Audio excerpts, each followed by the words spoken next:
Argentina ভক্ত না হইয়া ব্রাজিল ভক্ত হইলেই বোধহয় ভালো ছিল। এতদিনে তাইলে স্বীকার করলি যে ব্রাজিলই সেরা দল। ব্রাজিল সেরা দল তো বলি নাই, বলেছি ব্রাজিল সাপোর্ট করলে অনেক সুবিধা পাওয়া যেত।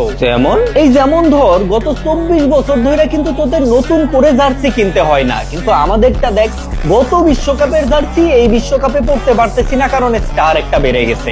আবার এই বিশ্বকাপের জার্সি নেক্সট বিশ্বকাপে পড়তে পারবো না কারণ স্টার আরো একটা বেড়ে যাবে। তো আমাদের জার্সি আবার দেখ, মানুষ তোদের হাইদা হাইদা 7 আপ খাওয়ায়, কই আমাদেরকে তো কেউ সাদা পানিও খাওয়ায় না। তো আমি কি বলবো, আবার দেখ গত 24 বছর ধরে কিন্তু তোদের ট্রফি রাখার জায়গা নিয়ে কোনো টেনশন করতে হয় না, কিন্তু আমাদেরকে দেখ গত বিশ্বকাপের পর ট্রফি রাখার জন্য নতুন একটা ট্রফি ক্যাবিনেট বানাইছি, এই বিশ্বকাপের পর আবারও একটা নতুন করে ট্রফি ক্যাবিনেট বানাইতে হবে। আরে আমাদের যত 7 আপ খা, যেই গরম পড়ছে 7 আপ তো খাওয়াই যায়, খা।